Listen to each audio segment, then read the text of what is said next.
the boy from Minas Gerais who became the world's greatest ever footballer. In a career spanning 3 decades, Pele was the face of football worldwide. A hero of Brazil and an icon around the world, through sheer skill, grace, and charisma, he was football's first modern superstar. Pele made football look easy. He turned the sport he loved into a work of art, and the world stopped whenever the ball was at his feet. I don't think they make them like that anymore. Truly a great. In his death, football has lost its king, and the world has lost a legend. But his presence will forever be felt, and his influence will always be seen on and off the pitch. Without Pele, there would be no beautiful game. It wouldn't exist, and it wouldn't exist, especially at this level, without Pele. He made it real.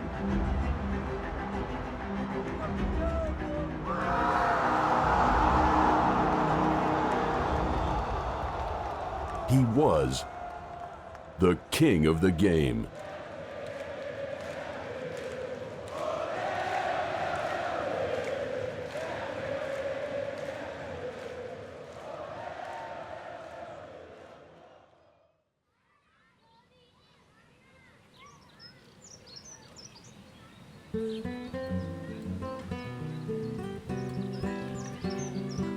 Undoubtedly one of the greatest athletes of all time, Pele changed the game of football forever. From humble beginnings playing on the streets of Brazil to decades of success at the top of his game, Pele's electrifying play and penchant for spectacular goals made him a star worldwide. Even if the media world was not so global when he played, I've been traveling the world, and everywhere I go, you see a photo of Pele.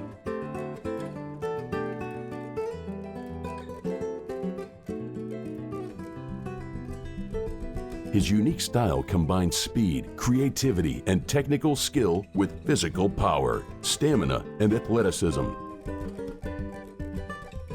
For nearly 20 years, he was the player who made a difference every time he played for his club or country, with a tendency to score when it mattered the most.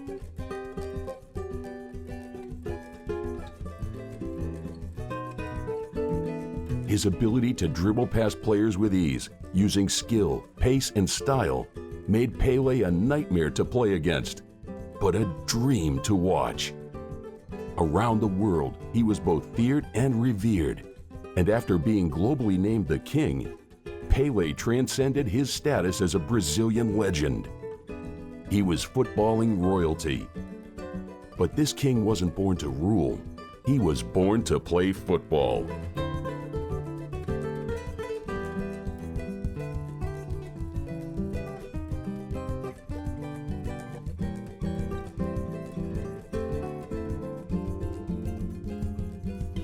Edson Arantes do Nascimento, the boy who would become Pele, was born on the 23rd of October 1940 in Três Corações, a municipality in the south of Minas Gerais, Brazil. Named after the American inventor Thomas Edison, Pele was the firstborn of João Ramos do Nascimento and Celeste Arantes. He had 2 younger siblings, his sister Maria and his brother Jair. His father, João, was a professional footballer known as Don Dino.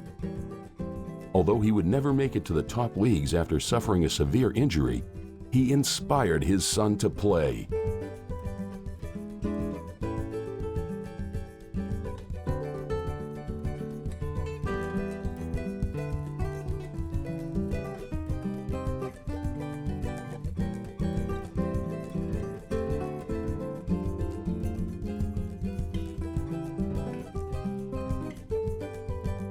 As a boy, Pele grew up in poverty in Bauru, near Sao Paulo. At the time, the social hierarchy in Brazil was rigid, and few of those born on the lower end of the chain could navigate their way to the top. Some of the rare few who could climb the social ladder were athletes who gained fame and status due to their athletic ability. Pele took it upon himself to help financially support his family by shining shoes. But his dream was always to follow in his father's footsteps, and it was on the football field that Pele would find his true talent.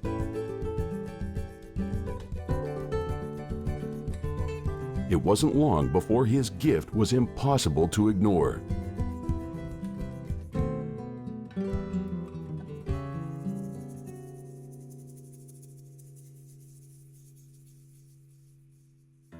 Pele's father had taught him how to play football from a young age, although they couldn't afford to buy a proper football.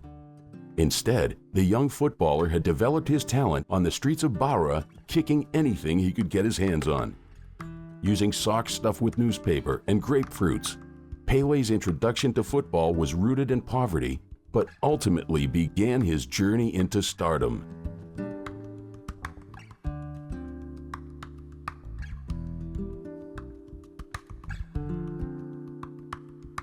As a boy, he played for several local amateur teams and continually impressed youth coaches throughout his childhood and early teenage years.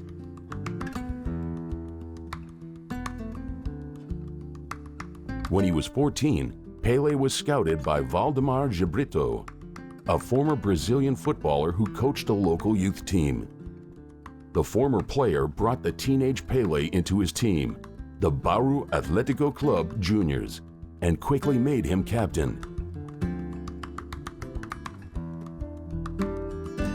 He became one of the most important players for the team, leading them to 2 Sao Paulo State Youth Championships.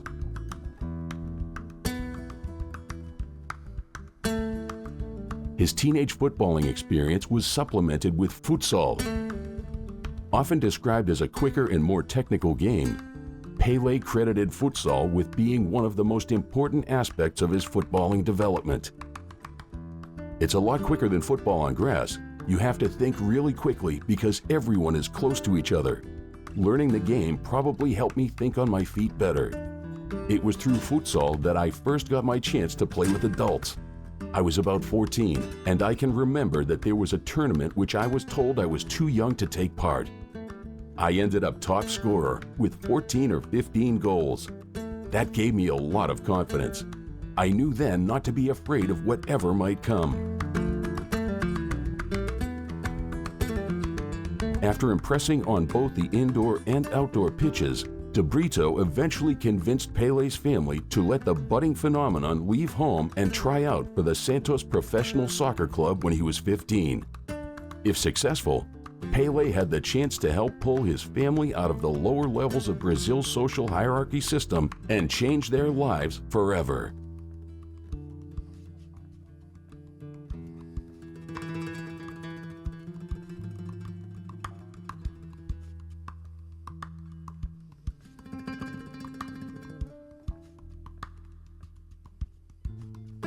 Convinced of his phenomenal talent, in 1956, De Brito took Pele to Santos, an industrial in Port City near Sao Paulo, to try out for the professional club Santos FC. On arrival, De Brito told directors at Santos that the 15-year-old would be the greatest football player in the world. Within minutes of his trial, the young sensation impressed Santos's head coach Lula. He agreed with De Brito's assessment and offered to sign Pele to the team.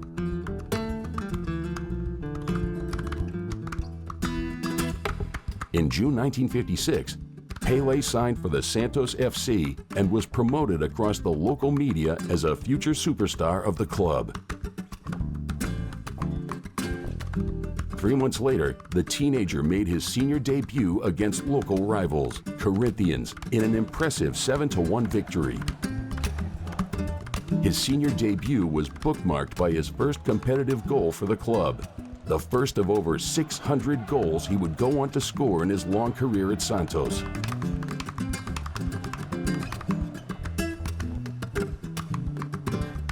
For the next year, the name Pele slowly became increasingly synonymous with footballing greatness.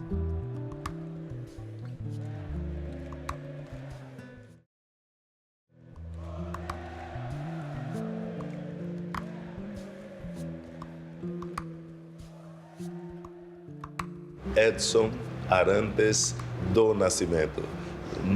Very few people know who is Edson Arantes do Nascimento. But I say, you know Pelé? Then everybody all over the world, they know Pelé. The origin of Pele's nickname has forever been in dispute. Even the man himself isn't totally sure where it came from. 8 years old, 7, 8 years old, I was playing in the street. The kids call me Pelé because I did some mistake. I don't know why, what the reason, and nobody knows the reason. Then I say, listen, my name is not Pelé. My name is Ed, so don't call me Pelé, this ugly name. Then everybody started to call me Pelé to tease me. Initially as a boy, he was nicknamed Dico by his family, a name his mother referred to him as for the rest of his life. During his school days, however, it's theorized that he received the nickname Pele due to his mispronunciation of his favorite footballer's name, Pele. I can remember the name really bugged me at first. I was really proud that I was named after Thomas Edison and wanted to be called Edson. I thought Pele sounded horrible. It was a rubbish name. Edson sounded so much more serious and important. On one occasion, I punched a classmate because of it and earned a 2-day suspension. This, predictably, did not have the desired effect. Other kids realized it annoyed me, and so they started calling me Pele even more. His mispronunciation and a classmate's joke led to the young Edson becoming known as Pele, a name that would be chanted in stadiums worldwide for the next 80 years.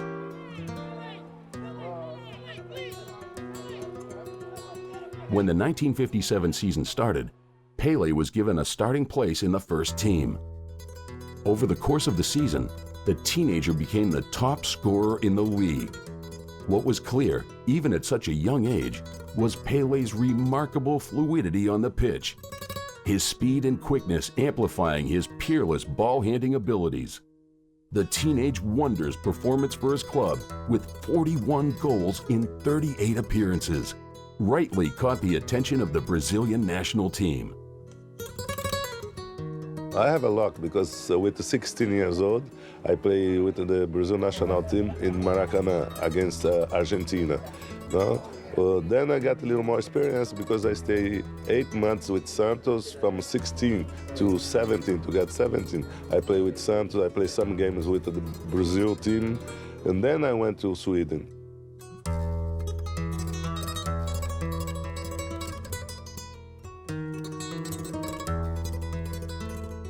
The world was officially introduced to Pele in the 1958 World Cup in Sweden.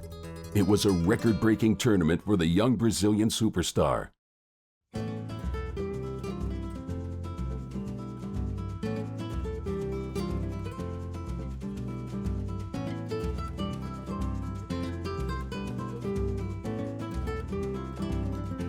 Although initially injured, Pele made his World Cup debut during the final group stage match against the USSR. At the time, he was the youngest player to participate in the World Cup.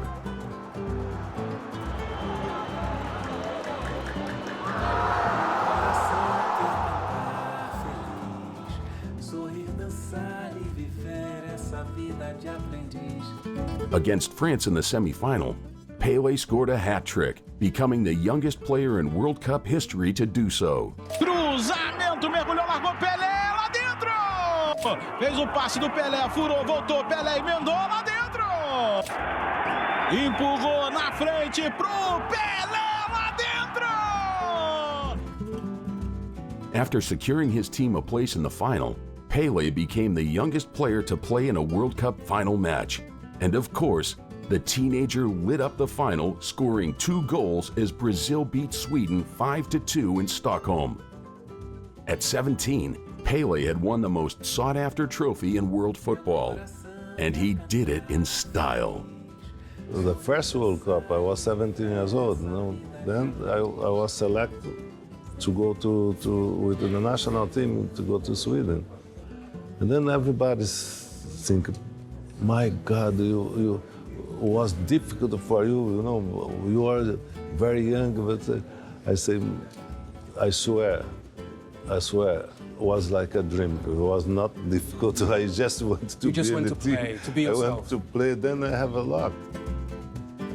the team went home to national acclaim, and Pele resumed playing for Santos. With nothing but talent to guide him, the boy from Minas Gerais became a global sporting superstar and a source of genuine uplift and inspiration for people across Brazil.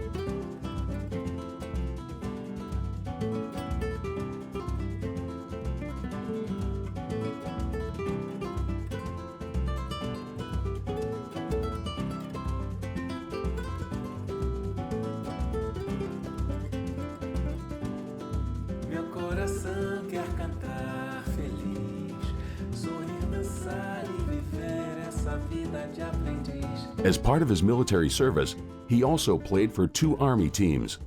In 1959 alone, he endured a relentless schedule of 103 competitive matches. 9 times he played 2 games within 24 hours.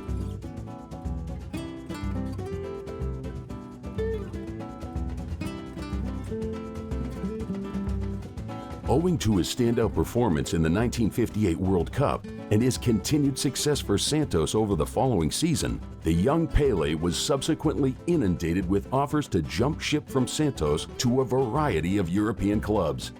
Real Madrid, Juventus, and Manchester United tried to sign the young Brazilian following the tournament. Inter Milan even managed to get him a regular contract, but were forced to tear it up at the request of Santos's chairman following a revolt by Santos's fans. In response to the attempted poaching from Europe, the Brazilian government passed a resolution declaring him a non-exportable national treasure, making any potential departure legally tricky.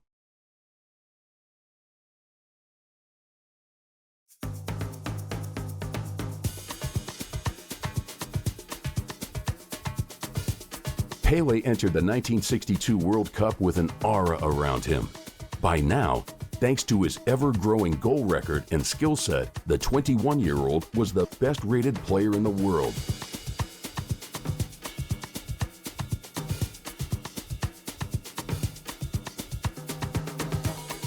An injury put the Brazilian out of the rest of the tournament. Still, the team went on to win, beating Czechoslovakia in the final and becoming the first in history to retain a Football World Cup title. At the time, only players who appeared in the final were eligible for a medal before FIFA regulations were changed in 1978 to include the entire squad, with Pele receiving his winner's medal retroactively in 2007.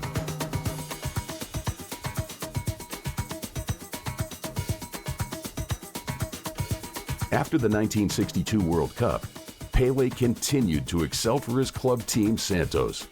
Consistently a top scorer, he often faced teams who altered their play specifically to deal with the threat he posed, constantly ensuring 2 or 3 players were always marking him. Despite this, he still scored 60 goals in the 1964 season and 101 goals in 1965.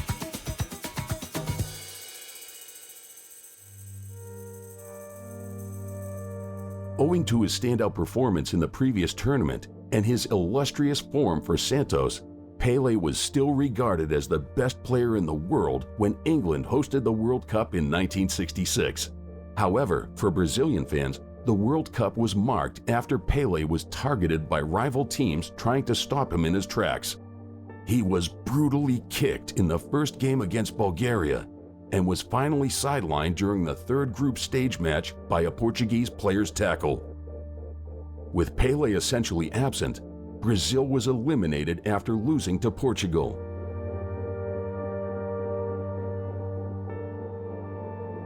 After the tournament, the 26-year-old was so disheartened that he announced he would retire from the national team.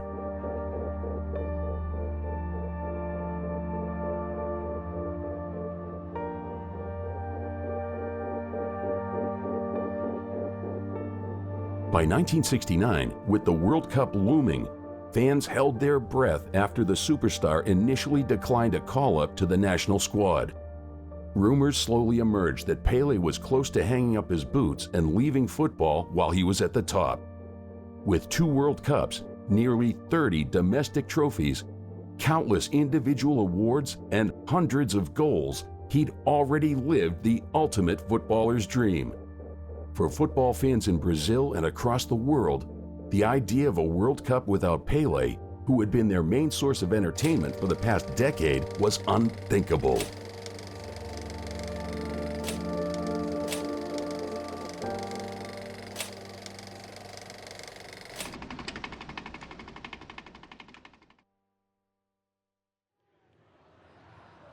Luckily, after reconsidering his original decision, Pele would give his fans one more opportunity to see him play at the 1970 World Cup in Mexico.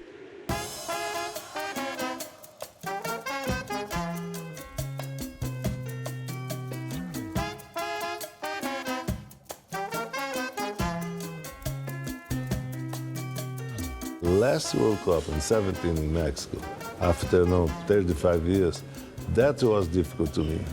That was difficult because I already was the former player. I decided to retire, and in this World Cup, then I started to say, oh my God, I don't want to lose the World Cup because I'm gonna retire.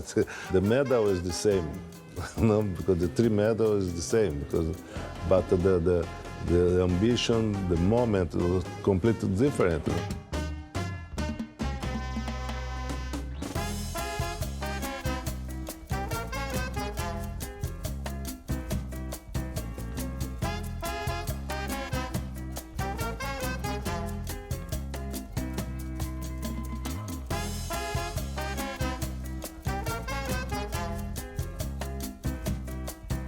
The Brazil squad selected for the 1970 tournament is often considered the greatest football team in history. The team's route to the final saw them averaging more than 3 goals per game. Yoga Bonito was in full flow as the Brazilians eased past every opponent in their way. Yes, there it is! That is the touch of a master! Pele! Yeah, when we talk about the beautiful game, that was a joke we used to say for the reporter. No, we played the beautiful game. Santos, Brazil always played the beautiful game. The European team, they play too hard. It's not a beautiful game. All to say it, but giving away a 2-goal advantage can only happen once in the 1970 World Cup, and you know who did that. I don't think Brazil are going to do it here. Against a strong England team, thanks partly to the heroic goalkeeping of England goalkeeper Gordon Banks, the Brazilians only managed to score 1 goal. He always says to me when he comes over here, he says, I travel all over the world, he says, and people talk about the goals that I scored, he says, but when I come to England, all they talk about is that save that you made to me. I had the ball. I already jumped to say go. Then I looked there. I did go.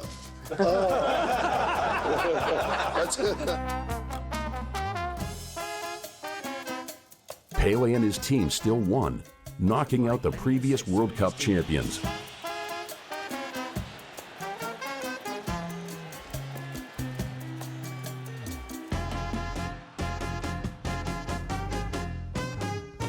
Brazil faced Italy in the final at the Azteca Stadium in Mexico City in what turned out to be Pele's last competitive appearance for his country. Pele scored the first goal in the final in what was Brazil's 100th World Cup goal. He rose above the tall Italian defender to head the ball into the back of the net. His leap of joy into the arms of teammate Jairzinho to celebrate is regarded as one of the most iconic moments in World Cup history. The team went on to win 4-1 and lift yet another World Cup.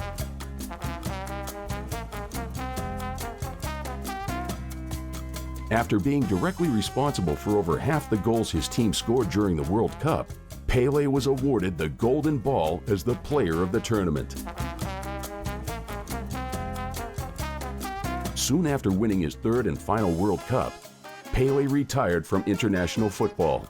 He played his last match on the 18th of July, 1971 against Yugoslavia in Rio de Janeiro.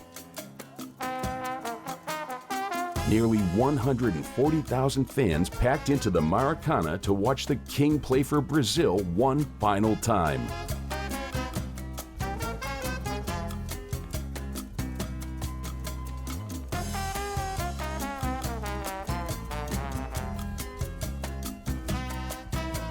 After the 1974 season, his 19th with Santos, Pele retired from Brazilian club football, although he occasionally played for Santos in official competitive matches. Pele had long said he would only ever play for Santos, so for many, his retirement announcement felt like the end of a wonderful era in footballing history.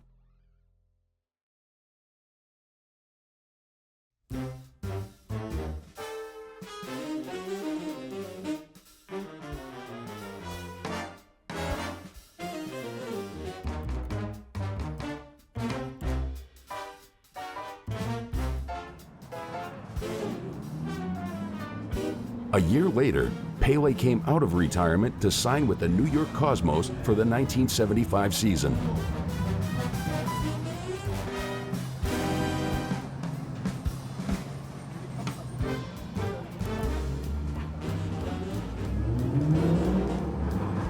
Although he had long said he would only ever play for Santos, he couldn't resist answering the call from the New York Cosmos in 1975. Everybody knows I went to the United States to promote soccer there. I played 20 years with my team Santos. Then when I retired, I went to the United States to promote the soccer. And then New York has become well-known all over the world. And today, you know, for me, I am very, very honored to that. The best pastime in the United States today is the football, soccer. This means a lot for me, you know. Henry A. Kissinger, the United States Secretary of State at the time, had written to the Brazilian government asking it to release Pele to play in the United States to help promote soccer and Brazil in America.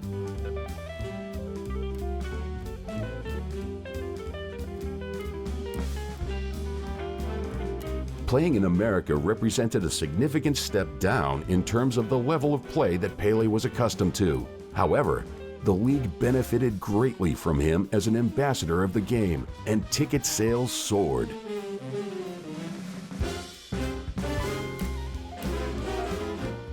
The American public, largely unfamiliar with the game, began to take notice. Much like his impact on football in Brazil, Pele was the catalyst that changed soccer in America forever. Okay, well, it's an Arantes do Nascimento. It's good to see you. Did I say it right? My pleasure. It's very nice to be here with you. This, of course, is the immortal, truly immortal in this sport, Pele. Pele, what did you think of the first half? I like the way Cosmo play. You know, it's very hard to play against a team who play all back. Pele opened the door for many other stars to play in North America. Over the next few years, other world-famous players, including Johan Cruyff, Eusebio, Bobby Moore, George Best, and Gordon Banks followed the Brazilian to the American League.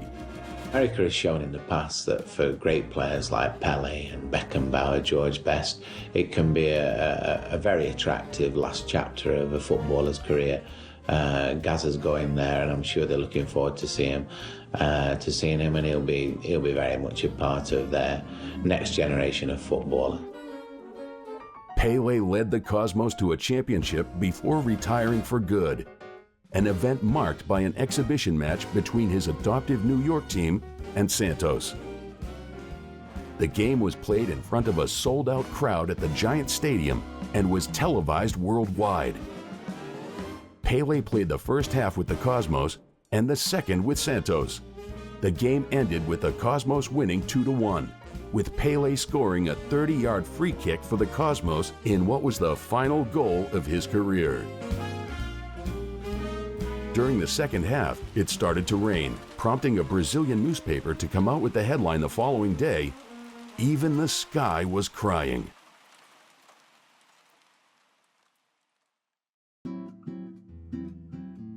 Pele retired from football after the exhibition match.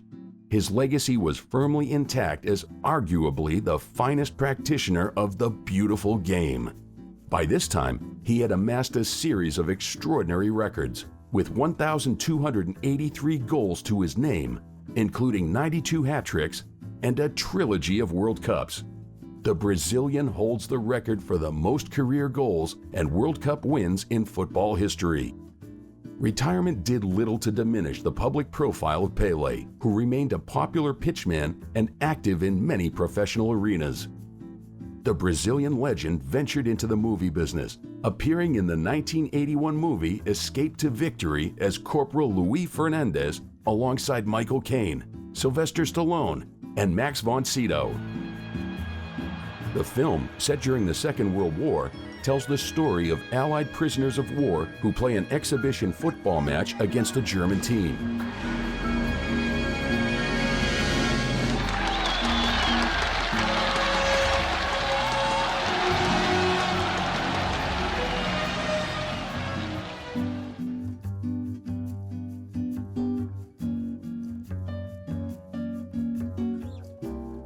Pele also ventured into public service in 1995 when he was appointed Brazil's Minister for Sport by then-President Fernando Henrique Cardoso.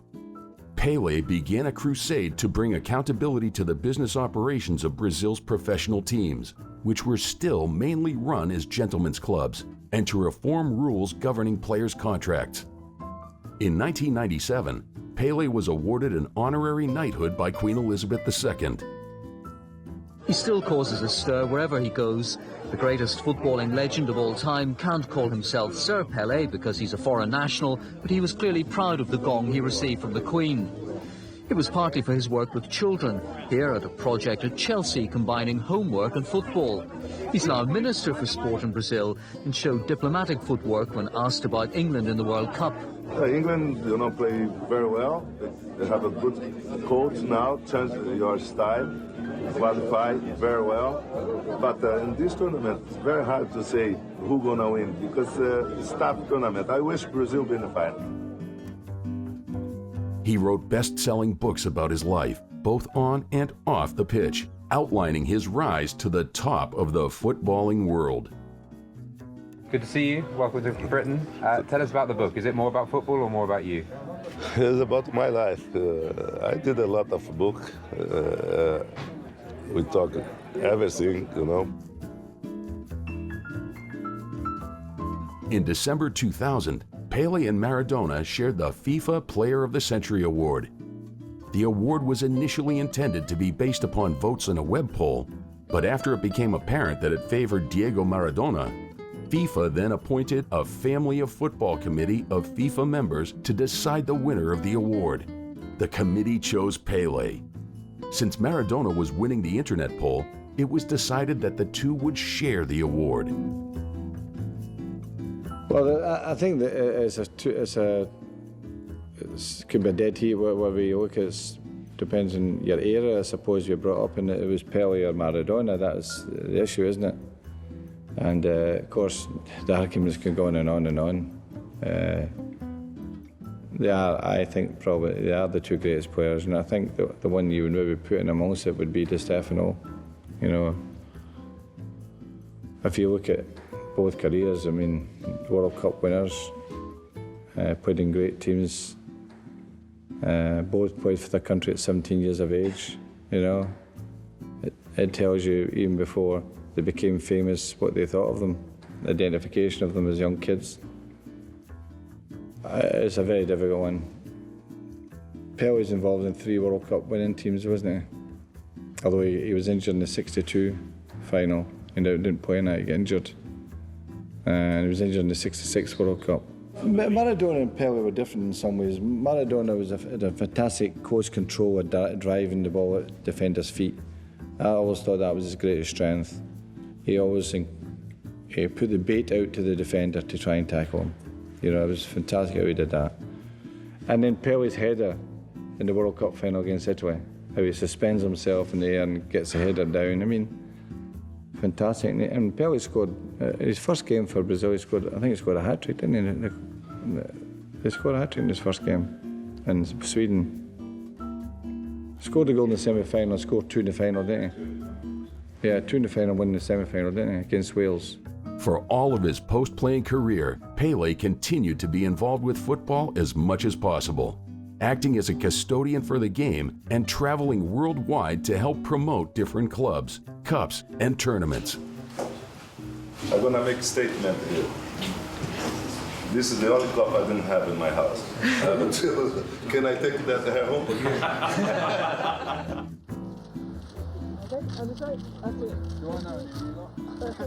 Just here, please, gentlemen. Just here, please, fellas. Thank you. He's a very genuine, warm and wonderful person. It's a pity he can't sign for us today as a player, but apparently he damaged his ligaments, never when playing at top level, but when he was teaching his kids last week, he tripped up and sort of damaged his knee ligament, so he's limping a wee bit. I reckon he could still get in the squad, but maybe not start or play the full 90 minutes. So we are all delighted at Sheffield United to have Pele with us. He's an ambassador for the world of sport, and an ambassador in particular for the world of football. So, as I said to him over lunch, once a blade, always a blade.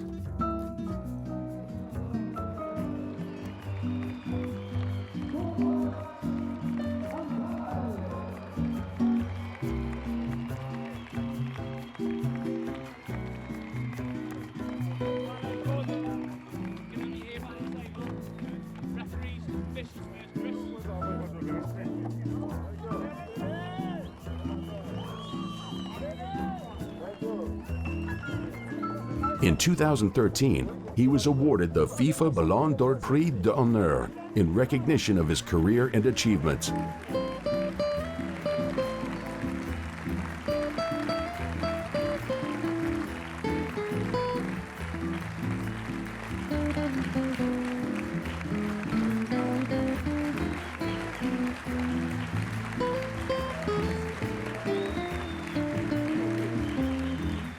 The most notable area of Pele's later life was his ambassadorial work.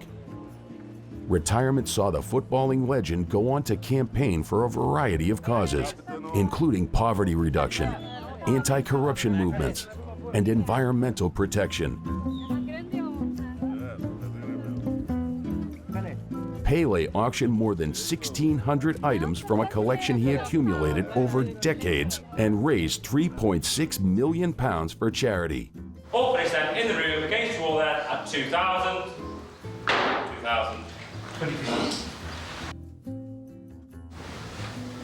Got 264, what wonders again.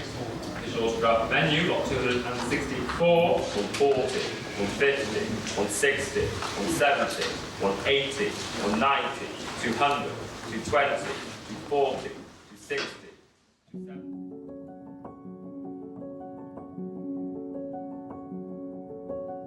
Illness dictated much of Pele's final years as the Brazilian legend battled various health issues. Still determined to attend public events and meet fans, the fragility of Pele became more and more evident.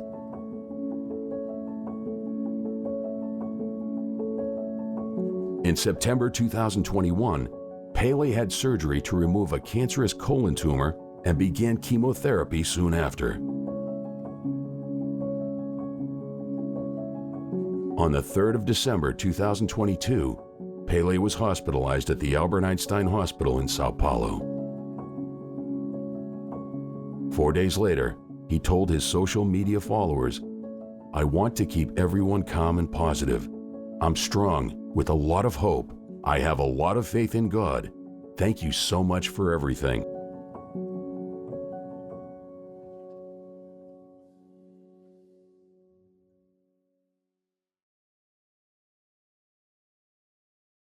On the 29th of December, 2022, Pele died in Sao Paulo after a short battle with colon cancer.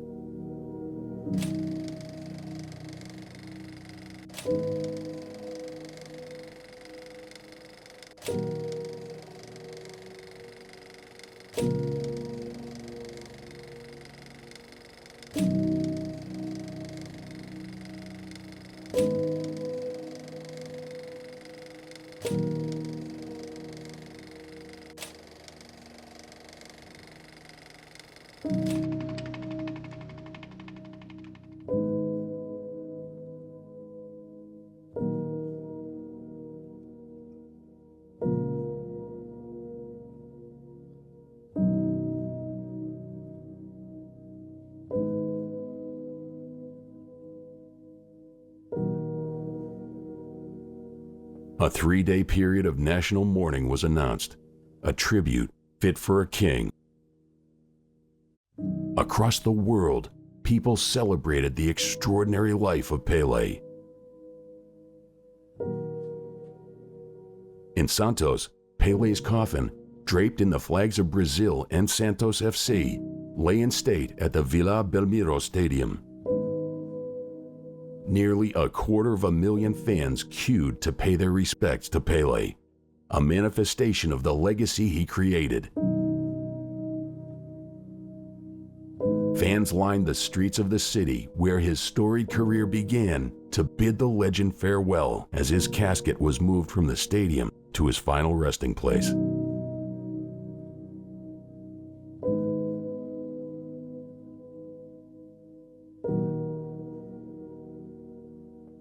Many in attendance wore the yellow and green number 10 Brazilian jerseys and the black and white Santos Football Club jersey, which Pele wore during his career.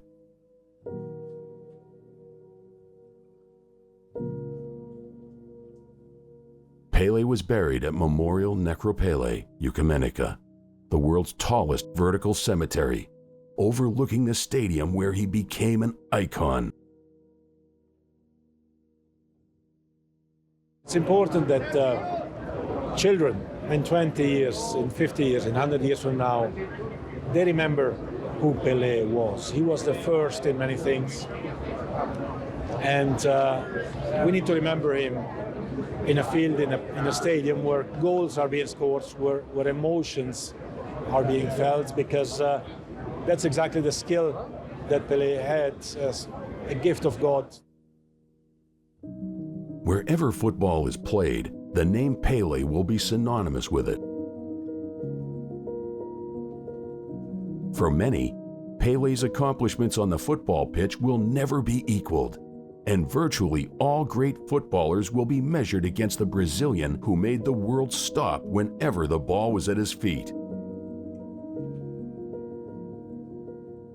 Today, we remember Pele as the man who changed football and Brazil forever.